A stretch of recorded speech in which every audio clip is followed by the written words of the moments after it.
Coming up on Eternal Companions. High school graduates that have ADHD on average make 17% less money over their lifetime than their peers who do not have ADHD.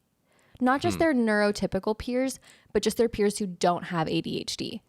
17% is a lot of money. Welcome back to the Eternal Companions podcast. We're your hosts, Scott and Sarah. On this podcast, we share the secret to developing and maintaining a long-lasting and fulfilling relationship.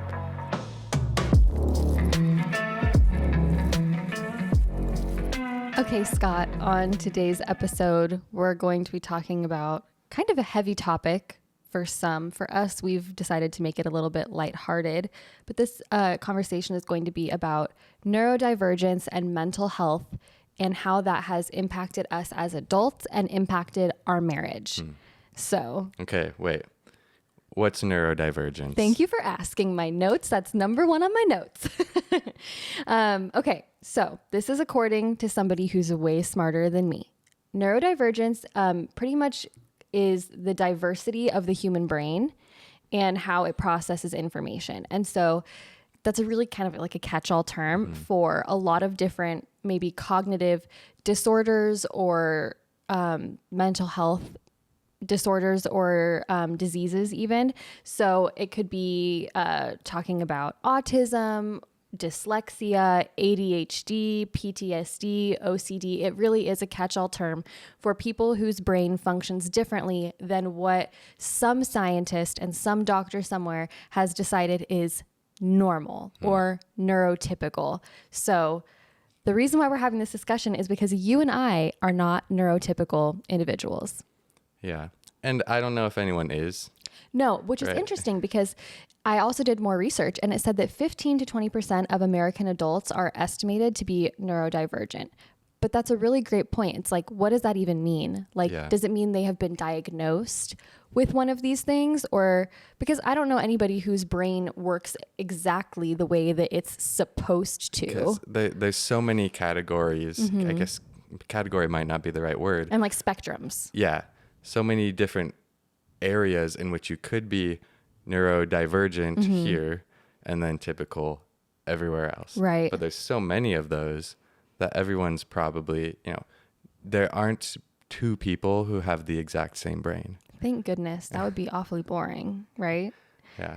So that's have you felt that just in general, this is a really high level question, that understanding that you and others are not neurotypical has affected the way that you perceive relationships? Super high level. Yeah. Not necessarily just our romantic relationship, but when I was younger, I thought everyone did have the same brain. I'd love to talk more about that. Like, what was your understanding, not only of like different cognition, but of mental health from when you were young?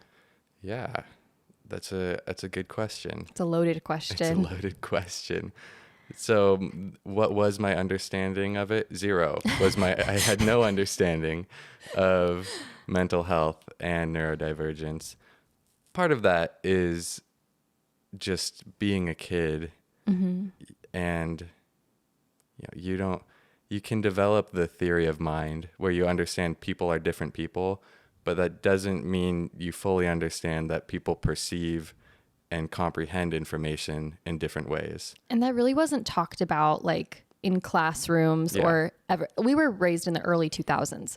This was not a conversation that anybody was having, let alone children. So. And it's still, I wouldn't expect a young child to understand that completely. And so I had my brain, obviously, and my way of thinking. And it seemed natural to me that other people would think the way I did. Yeah. When did you realize that was not the case? Or I guess that was when you were a child. How did that start like developing or staying the same as you became a young man in your late teens? Into my teenage years. At first, it was kind of frustration that like, why don't people understand this? Especially like a topic or by this? Understand. Yeah, any given topic. Okay. Most of my interactions with people were at school. And so I felt that I understood every topic. And so did my test scores. You're a very smart guy. And so I would get frustrated when people didn't understand why is this so hard to comprehend. But it didn't click that it is okay for it to be hard for someone to comprehend, and that they might have different perceptions and just ways of processing information. And mine just happened to align with memorizing information and repeating patterns the way we're taught to in the American education system. Right. That's like a really rewarded like way of thinking in America. So that's interesting. Okay. So that's kind of like the way that people think. I'm curious what your perspective was on mental health, like anxiety, depression, things like that growing up, and then even up to when we got married. Yeah, well, that has a lot to do with what I was taught. And in my household, depression was fake. Really? Yeah. Your brain is so strong that you can control all of your emotions and your feelings and your thoughts. That was essentially what was taught. And it took me a long time to realize that some people can't. And I can't in every situation. And that's not to say that you can't practice and become better at grounding yourself. Coping. And, coping.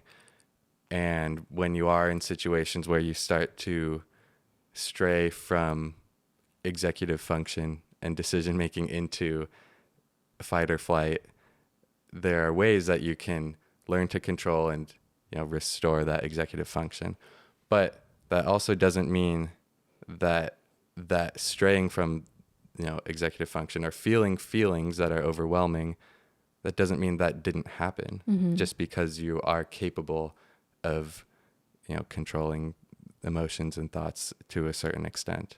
Does that make any sense? It does. And that's like a really good insight that you have developed over time. And I'd love to chat about like the process of developing that new mindset that you have around mental health, because I remember it was kind of a struggle when we first got married and when we were getting engaged and everything, just having a relationship as adults, for you to understand me and my mental health struggles at first. And sometimes it was, from my perspective, I did feel a little bit unsupported at the beginning. Now, not at all, but of like, you just need to XYZ. Like if you could just be happy, whatever, So I'm really curious as to sort of like how you developed that new mindset, specifically as it pertains to me.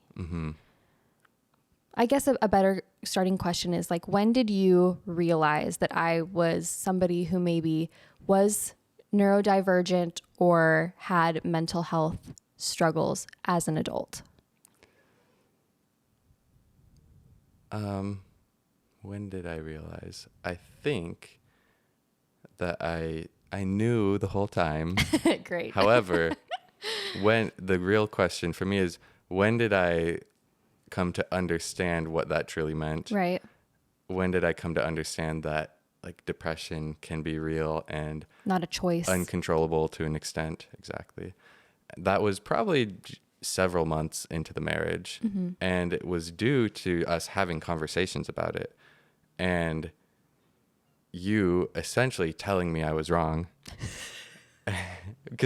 But you were in school for psychology. Right. I was the authority figure on this topic. And my parents weren't. And that's where all my information came from on the topic beforehand. I didn't do any individual study or research into psychology. And so it came in two parts. Was when you told me I was wrong, and then about the same time, a few months into the relationship, when I started to accept that I was wrong in a lot of categories, not just this one, but that's what marriage will do to you. A healthy marriage will make you realize like, hey, the mindset that I've had is a one-track mind. And now I've been opened up to somebody else's mind and somebody else's life. and I have this new perspective. That's Yeah. what I think happens in a good marriage, in my opinion. And being wrong, me being wrong wasn't a bad thing. No. It was just a lack of information or I've been education wrong on in so specific many topics. ways. Yeah. Yeah. So don't worry if you're wrong. That's a good thing because it means that you get to learn something. Exactly. So that's awesome that you did come to understand, like, hey, this isn't a choice. My perspective on this maybe was not 100% correct. And now I can move forward. Can I add a bit to that? Yeah. So that shifted the way I interacted with you in those situations. 100%. Previously, it was, why don't you just stop? Just stop being sad. Yeah. Or No. overstimulated. That Stop. was a huge Yeah. one. Just stop. And then it turned from me telling you, hey, just stop, into how can I help? Mm-hmm. Which is obviously the better choice. Right. In a marriage, no matter what you believe, if your partner is visibly or verbally going through something difficult, you shouldn't say, well, stop going through something difficult. You should support and offer help. Totally. I really appreciate that you have developed in that way. It has made my life significantly better. And so I really do appreciate that. I'd love to ask you, so that's kind of when you realized things were going on with me. When did you realize that you yourself were having maybe mental health struggles or like a difference in cognition from me or from other people? And how did that make you feel to realize that you were what you were raised to believe was like fake? You know what I mean? Good question. So I'll answer your last question first. Okay. How did it make me feel? I didn't care at that point because my understanding of mental health had developed so much. And then to your first question, because it was so recent that I discovered this. Well, mental health struggles, definitely we started to surmise that those existed while I was still in college. It was very situational. Very situational, and typically in the winter. You do have seasonal affective disorder. I think so. Don't have a diagnosis, but I think so. Winters are tough for me. I like the sun and long days. And so we started noticing that and just anxiety around testing, but that's to be expected in college in America. It is, which is Is sad. sad. But okay, so that's kind of mental health. What about specifically neurodivergence? And just start telling me your story. Probably a year ago. I don't know when. Maybe. We started I think having I was discussions. pregnant. So probably about a year ago, we really just started thinking that I might have ADHD.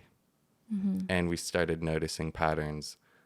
Like, there's a lot of them. There are so many. I noticed that, like, I was able to see it more than you were able to see it because that's just how you've always been. That's your behavior. That's your, like, way of thinking. But for me, I realized, like, Scott is very different. And I thought in my mind at first, like, I'm the problem. To be clear, nobody is the problem in this situation. But I thought, like, I am depressed or I am low energy and Scott is normal. That's kind of what my mindset had been. But then I started looking at your behaviors and I was like, what's going on? And a few of those behaviors are like almost a manic level of hyperfocus on certain tasks, whether it be work, whether it be a specific video game you're playing at that time, whether it be cleaning. That's a huge one. It's like if you start a task, you will complete that task before you go to the bathroom, before you eat, before you're able to engage in a devoted conversation with me. Like, you were extremely hyper-focused. And then beyond that, in that hyper-focus, let's talk about cleaning because that's a really good example. You would start cleaning the living room and then you find a sock. Okay, now we're going to the bedroom to put the sock away. Now I notice that the bed needs to be made. Now I have to do this, that. And I would keep track of all these things. If I was in the living room, I would say in my head, well, I know I'm going to do the laundry soon. And so I'm going to pick up things that go into the bedroom because that's where our laundry basket is. I'm going to put those in my pocket. I think we had a dog visitor Every in frame. episode.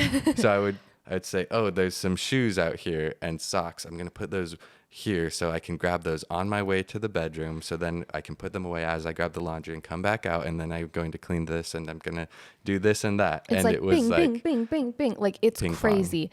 I asked you to, when I was pregnant, I asked you to grab me a glass of water. And before I received the glass of water, Scott was outside redoing our misting system on a ladder in the backyard. I like look over and he's like up on a ladder because as you went to get a cup, you saw all these things that reminded you of other things and it just added on tasks. I was getting you the water But in my brain. But what I saw is now you're in the backyard up on a ladder and I'm like, that's not where the water is. So that's getting like, the water was step 5. Yeah. So those are a few examples of why we thought you might have ADHD. And so then recently you decided to talk to somebody about that.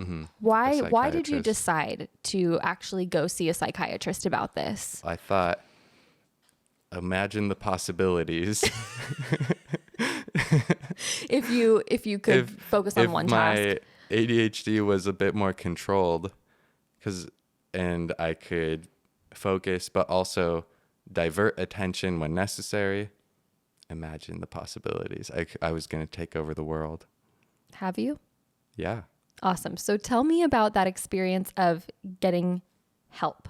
What was meeting with your psychiatrist like, and what treatment are you experiencing now? It was a video call, and I talked about the behaviors I had been noticing, and they said, okay, let's try Adderall.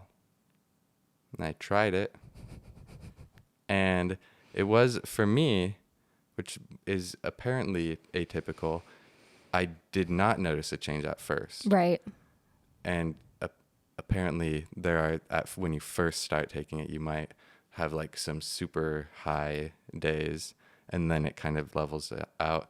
I was like, this isn't doing anything for me until my prescription ran out and we hadn't got the refill for 2 days, something like that. And those days I reverted and my brain could not focus and I was angry. Oh my gosh, that was the craziest thing. Like it's insane to me to see the difference with you. Like there are so many times when, first of all, I have to remind you to take your medication probably 5 out of 7 times a week, I would say. Do you agree with that or no? Yeah. And I think that's funny. It's just a little ironic that I'm like, you need to remember to take your ADHD it might not be medication. Irony. It might be, that's like totally expected. It just is funny to me. It is hilarious. But so sometimes I see Scott, I see you behaving a crazy way in the morning, and like you'll start writing an email to somebody and like you'll start making jokes in the email and just kind of going off the rails a little bit. You'll like perform a dance routine.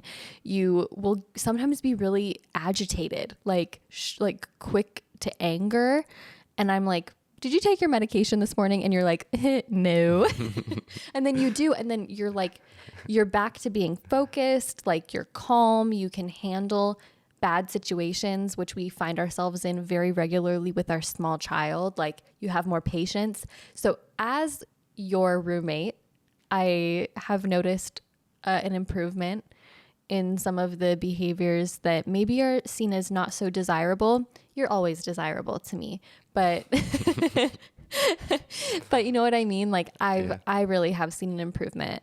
Has it made you feel more calm and peaceful at all? Or do you just feel like you get more done? Like, I don't know.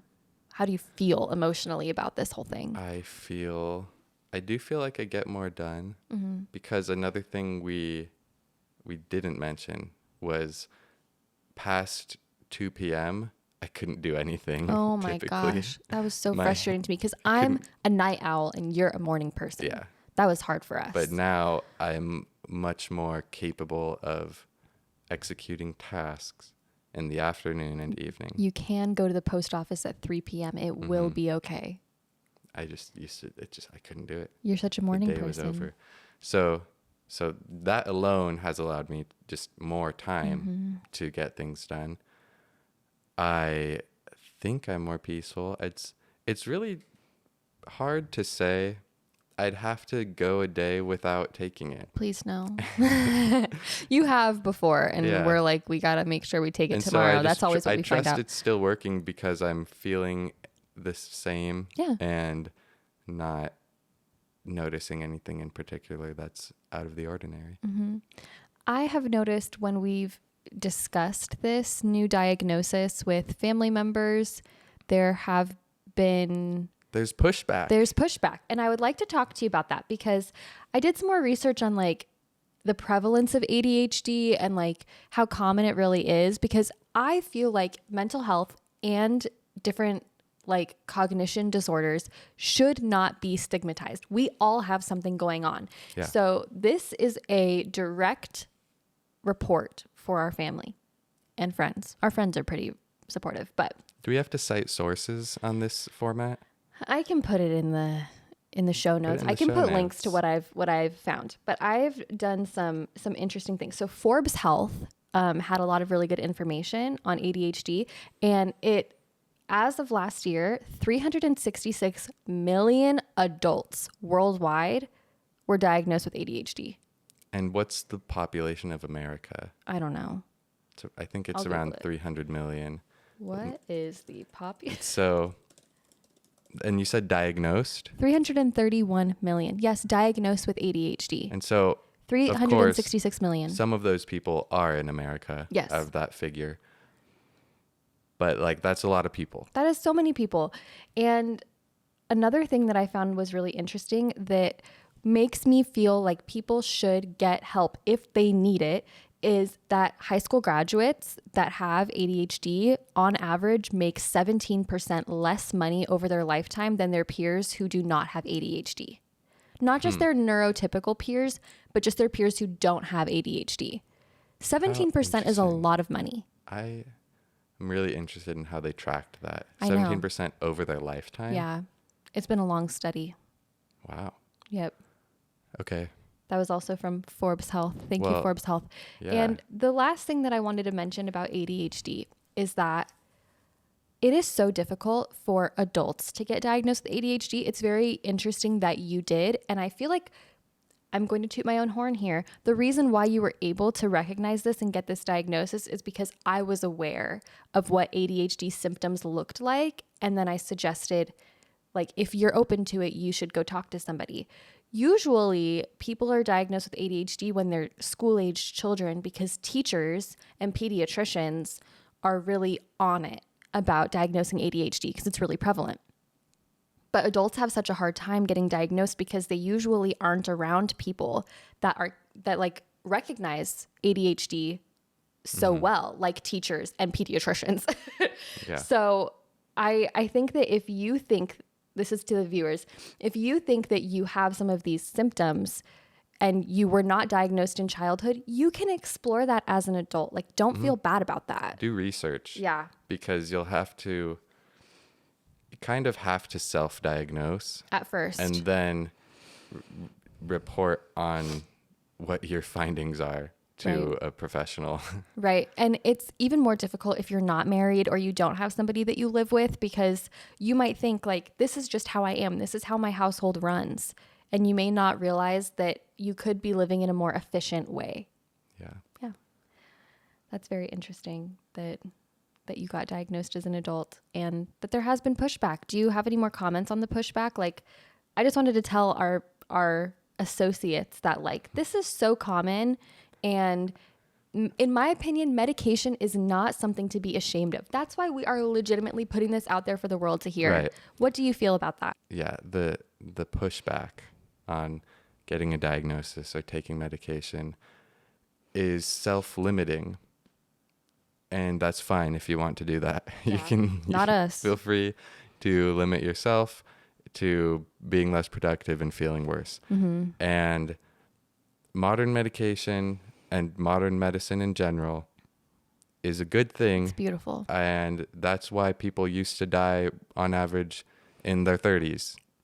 And we don't anymore. I don't want to die when I'm 30.